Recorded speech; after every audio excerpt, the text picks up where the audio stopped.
இந்த மிஷனை உங்களை நம்பி ஒப்படைக்கிறேன். உங்க எல்லாரையும் நான் கூப்பிடுறதுக்கு ஒரு தனி பேரை வச்சிருக்கேன். தொப்பி, முகமூடி, சூறாவளி, இமயமலை. நீங்க எல்லாரும் என்ன போன் மூலமா கூப்பிடுறோம்.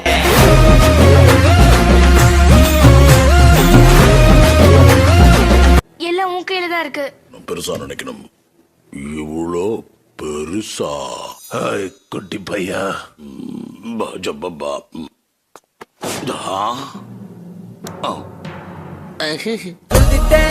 குஷியாகவே பூமி பூவை போல ஆனதே.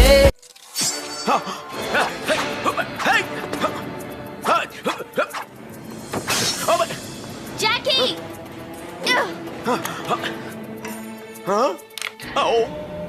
சாப்பிட்டதுக்கு அப்புறம் பல் தேய்க்கணும்.